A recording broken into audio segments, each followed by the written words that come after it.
ایک بزرگ تھے پیر سید فیض الحسن شاہ صاحب آلو مہار شریف والے، بڑے قابل تھے، عالم تھے، درویش تھے۔ اگر آپ موبائل چھوڑ کے میری بات پہ توجہ کریں تو مجھے زیادہ خوشی ہوگی، اللہ تعالیٰ خیر کرے۔ یہ ویسے جس نے بنائے تھے اس نے لکھا نہیں تھا کہ ہر وقت ہاتھ میں ہی رکھنا، یہ اس نے نہیں کہا تھا۔ یہ ایجاد کرنے والے نے تھوڑی کہا تھا کہ یہ میں نے اس لیے بنایا کہ اس کو ہاتھ میں رکھنا، ہاتھ میں تسبیح رکھا کرے، یہ جیب میں رکھنے کے لیے، جب بجے تو باہر نکالے، مہربانی فرمائیں، اللہ کو جزائے خیر عطا فرمائے۔ اب تو نا جی ایک دوست ایک دن بڑا دور کا سفر کر کے آئے اور انہوں نے کئی دفعہ مجھے یہ باور بھی کرایا کہ میں بڑی دور سے آیا ہوں۔ باور بھی کراتے ہیں تو پیار سے بتاتے ہیں، بتایا میں بڑی دور سے آیا ہوں، لیکن ہر 1.5 منٹ کے بعد جیب سے موبائل نکال لیتے ہیں۔ تو میں انہوں نے آخیا میں کہ یہ زیارت کرنی سا جاتے گھر ہی کر لینی سی، تو نہ لمبا سفر کرنے کی کیا ضرورت، آپ تو میری زیارت کرنے آئے تھے بقول آپ کے، حالانکہ وہ زیارت والا یہاں رکھا بھی کوئی نہیں، لیکن موج ہے نا لوگوں کی، اللہ آپ کو جزائے خیر عطا فرمائے۔ آج تو مجھے شفیق صاحب نے کہا تھا کہ آپ نے لائیو تقریر کرنی ہے لوگوں کے بیچ بیٹھ کے، مجھے کیا پتا تھا کہ وہاں بھی ریکارڈنگ کرانے جانا ہے۔ آپ مہربانی کریں، آج تو آمنے سامنے بیٹھے ہیں نا جی، اللہ تعالیٰ آپ کو جزائے خیر عطا فرمائے۔ چلو تھوڑا سا سامنے بیٹھ کے بھی بات، کسی نے کہا تھا کہ اثر کرے نہ کرے سن تو لے میری فریاد، نہیں ہے داد کا طالب یہ بندہ آزاد۔ آپ میری بات پہ توجہ کریں گے، سید فیض الحسن شاہ صاحب عالم مہاروی رحمۃ اللہ علیہ، ان سے ایک بندے نے پوچھا کہ حضرت عائشہ صدیقہ افضل ہے کہ سیدہ فاطمہ زہرا؟ تو آپ فرمانے لگے تجھے کیا مصیبت بنی ہے اس بحث میں پڑھنے کی، جو لوگ بڑے ہوتے ہیں وہ بڑے ہی ہوتے ہیں، جو بڑے ہوتے ہیں وہ۔ کہنے لگا جی آپ عالم کس بات کے ہیں، سوال کا جواب ہی نہیں دے رہے۔ فرمانے لگے چلو دے دیتے ہیں۔ حضرت پیر صاحب فرمانے لگے کہ عائشہ بیوی ہیں نبی پاک کی اور فاطمہ بیوی ہیں علی پاک کی۔ فرمانے لگے یہ جو علی کی بیوی ہے یہ نبی کی بیوی سے افضل نہیں ہو سکتی۔ اور پھر فرمانے لگے کہ فاطمہ بیٹی ہے نبی پاک کی اور عائشہ بیٹی ہیں ابو بکر صدیق کی۔ تو فرمانے لگے ابو بکر کی بیٹی کبھی بھی نبی پاک کی بیٹی سے افضل نہیں ہو سکتی۔ وہ بندہ کے اندر پیر صاحب نتیجہ کی یہ فرمان لگے گھر جا کے کڈی میں گل دس چڑی ہے نتیجہ، بھئی بڑے لوگ بڑے ہوتے ہیں، بڑے لوگ بڑے ہوتے ہیں، تو آپ بڑوں کے کو تولنے کیوں لگ گئے؟ آپ رشک دیکھیں کتنا ہے، وہ آپس میں رشک کر رہے ہیں، تم کہتے ہیں لڑائیاں کرتے تھے، وہ تو رشک کر رہے ہیں میرے بھائی، رشک دیکھیں نا۔ میرا دل کر رہا ہے آپ کو ایک خاص بات بھی عرض کرنا۔ حضرت القول البدیع میں نا امام سخاوی نے لکھا ہے، ان کا ذرا آپس میں رشک دیکھیں کتنا ہے، حسد نہیں رشک۔ یہاں تو پیروں کی کرامتوں پر بھی پوری جناب وہ لڑائی چلتی ہے، پوری لڑائی کہ میرے پیر صاحب کی زیادہ ہے، وہ کہتا ہے میرے پیر صاحب کی زیادہ ہے۔ وہ خدا کا خوف کریں، پیر کی کرامت نہیں ہوتی، پیر کی استقامت ہوتی ہے، سنت شریعت پر پابندی ہوتی ہے، وہ جتنی زیادہ پابندی کرے اتنا زیادہ باعث سے کرامت ہے۔ حضرت سیدنا مولا علی شیر خدا فرماتے ہیں، امام سخاوی نے القول البدیع میں لکھا ہے، فرماتے ہیں کہ حضرت عمر کا زمانہ مبارکہ تھا، میرا بڑا ہی دل کر رہا تھا سرکار کی زیارت کروں، حضور کے وصال کو کافی سال بیت گئے، دل بڑا پریشان تھا، میں درود شریف پڑھتا پڑھتا سو گیا۔ میں نے خواب دیکھی کہ اللہ کے محبوب فجر کی جماعت کرا رہے ہیں،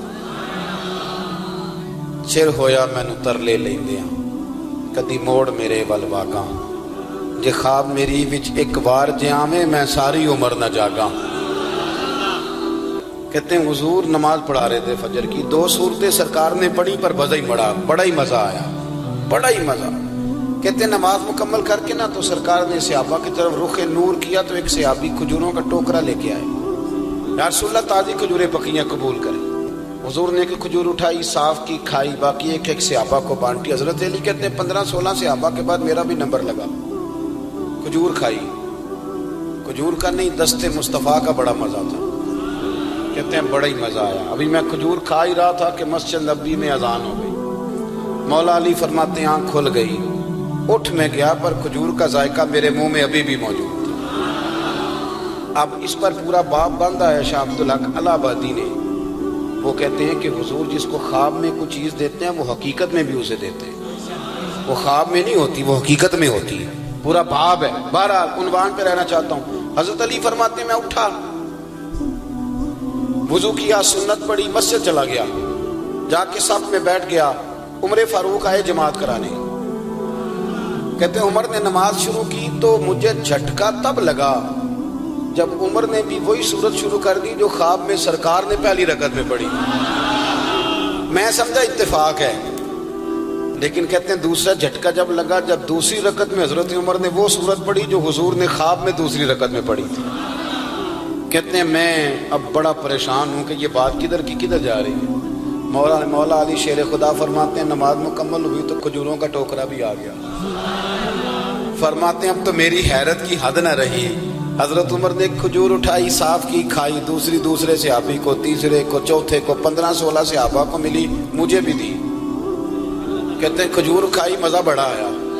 حضور سے تو دوسری مانگنے کو دل کرتا تھا پر مانگی نہیں تھی، ادب تھا. عمر سے تو یرانہ تھا نا اپنا. ان کا رشک دیکھیں، آپس میں رشک دیکھیں، حسد نہیں رشک. فرماتے ہیں یرانہ تھا نا. تو میں نے عمر سے کہا یار ذرا ایک کھجور اور دینا نا ذرا ایک کھجور.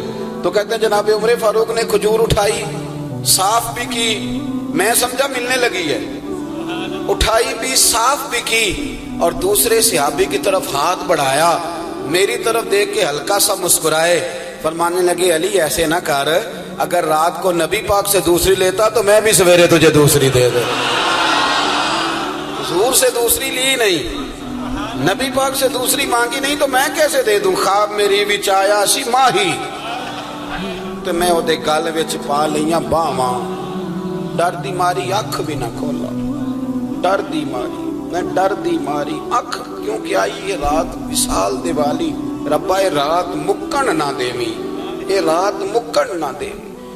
ڈر دی ماری میں اکھ بھی نہ کھولاں کتے پھر بچھڑ نہ جاواں. میرے رسول پاک کے غلام رشک کرتے تھے، رشک. حضرت علی کہتے ہیں میں رویا تو عمر بھی رو پڑے. کہنے لگی علی جو رات تجھے نواز کے گئے وہ میرے اوپر بھی کرم فرما کے گئے. رشک کریں، خدا را چھوڑ دیں حسد کرنا، چھوڑ دیں ایک دوسرے سے جلنا. اب تو آپ یقین کریں دیندار لوگوں کا، اہل حق لوگوں کا جواب در جواب، جواب الجواب. اس طرح ہم نے الجھایا ہے چیزوں کو کہ نیا آنے والا آدمی کہتے ہیں کہ دین کی اصل بات اصل میں بتا کون رہا. تو میلہ لگ گیا ہے، کوئی کہانی سنا رہا ہے، کوئی بات کر رہا ہے، کوئی اس کو غلط کہہ رہا ہے. کوئی بندہ ایسا ہے ہی نہیں جو بالکل ٹھیک ہو.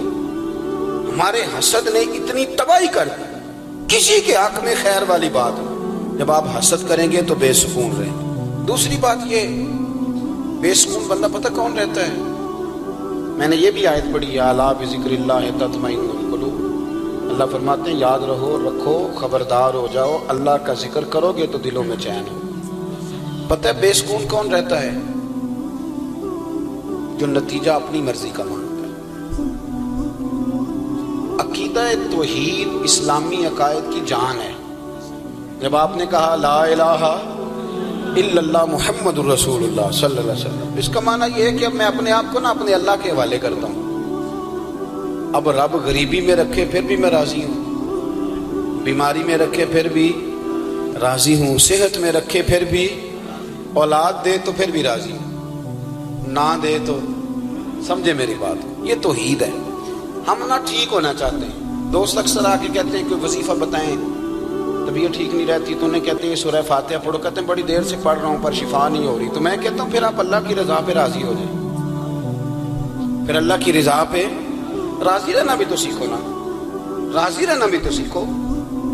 بہت ساری بے سکونی اس بات کی ہے کہ ہم ہم چاہتے ہیں میری مرضی کا سکون ہو، میری مرضی کا گھر ہو، میری مرضی کے بچے ہوں. بھئی ایسا نہ کریں. آپ اپنے حق میں اپنے رب کے فیصلوں کو قبول کریں. آپ قبول کریں اپنے مالک کے فیصلوں.